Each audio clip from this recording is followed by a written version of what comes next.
One of the most common questions I receive from dividend investors is what should I do with all the dividends that get deposited into my brokerage account? The default answer would be to always let the dividends automatically reinvest back into buying more shares, or dripping as it's called. The default setting for likely every brokerage platform that exists is to automatically reinvest back into the investment that's paying a distribution. But you can also choose to not automatically reinvest and instead have them placed in some kind of depository like a money market fund, which is the case for Vanguard. So people often ask me if there's some kind of strategy that should be used instead of always reinvesting your dividends. And while you can simply reinvest all of your dividends if you choose to, there can also be something better at times that you can do with them instead. Right off the bat, there's nothing wrong with always reinvesting. It's the easiest option that doesn't require any additional work. It's never a losing strategy to just let everything drip, but there's also some slightly more efficient things that you can do at times with your dividends.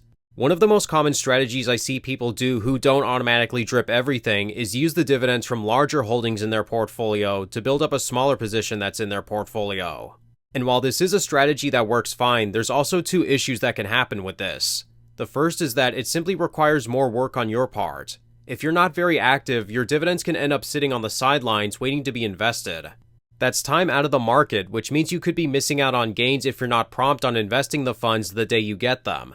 The second issue is that not all of your dividend money is likely to be invested unless you're able to buy fractional shares. For example, if you receive $22.37 in dividends, it's unlikely you'll be able to invest every penny of that into another holding. Let's say you want to use that money to invest in a stock that's currently trading for $11.20 per share. You're just short of buying 2 shares and you're going to be left over with $11.17. You can try to invest that remaining amount into something that costs less than $11.70, but you can probably see the issue of not being able to fit every penny into another holding.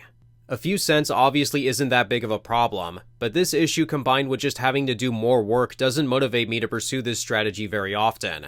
In my opinion, a time when it does make sense to not reinvest all your dividends is when a particular holding is significantly overvalued.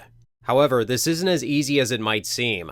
Sometimes there are clear indicators of when a holding is overvalued, but for others, it's slightly more difficult depending on what kind of company you're analyzing.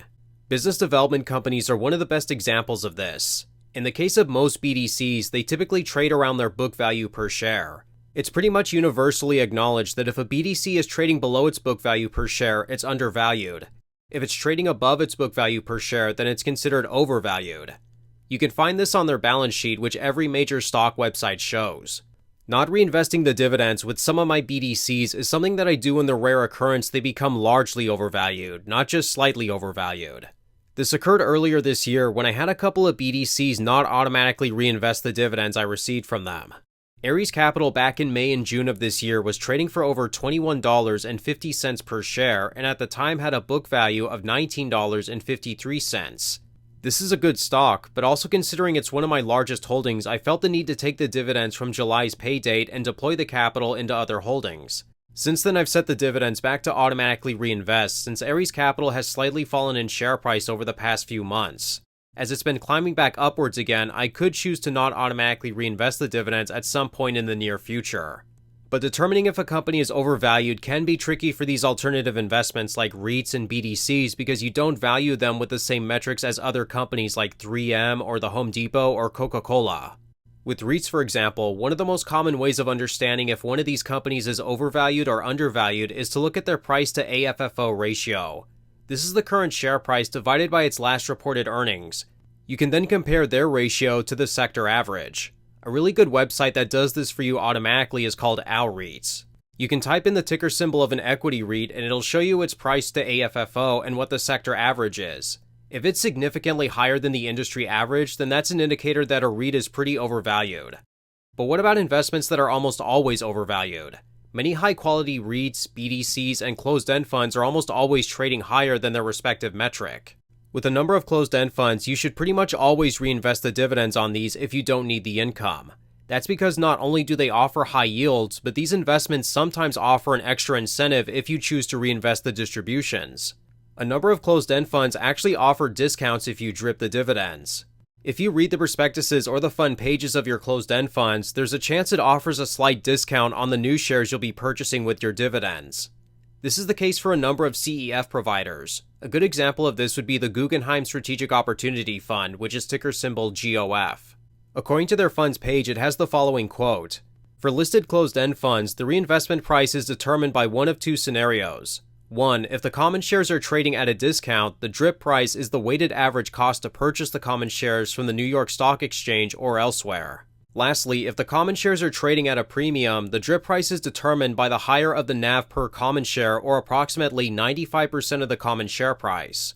So in other words, in the case of this fund, whenever it trades at a premium to its NAV, which is pretty much always for this fund, you'll get a 5% discount when you reinvest your dividends. In this particular case, not with every closed-end fund, ticker GOF is a fund that's almost always significantly overvalued, so if you hold this fund, I would always recommend reinvesting the dividends because it is free money that I wouldn't recommend passing up. PIMCO funds also offer a 5% discount to their NAV, along with some other various funds including Eagle Point Credit Company, Oxford Lane, and several others. So if you own any of these funds, then I'd always suggest reinvesting unless you're living off the income. Because just like reinvesting produces a snowball, the discount is going to speed up that snowball even faster. There are cases where investments will be overvalued, like with Main Street Capital or Capital Southwest, which are both great companies that are always pretty significantly overvalued. With these stocks, you can't really stop reinvesting until they become undervalued again. If we look at Main Street, it's currently trading for over $50 per share. Their book value per share over the past few years has grown over time, but it's only at $29.80. In the last decade, the only time Main Street wasn't overvalued was for a couple of days during the pandemic. So you can see that anytime you want to get in on Main Street Capital, you're going to have to pay a higher premium for it. It's been a fantastic stock for a long time, so I wouldn't discourage someone from buying it. But you can see that you really can't stop reinvesting the dividends on holdings like this that are always overvalued by this much. Capital Southwest is in the exact same kind of situation here. So in summary, there's nothing wrong with always choosing to reinvest your dividends. You'll still be generating a dividend snowball and you'll be just fine. You'll be on your way to living off dividends. It's also perfectly fine if you prefer taking the dividends from one holding and using them to build up a position in another stock or an ETF that you own. As long as you remain on top of things and don't let the dividends just sit around. But if you want to be more efficient with your dividends, it makes sense to not reinvest the dividends on holdings that are significantly overvalued.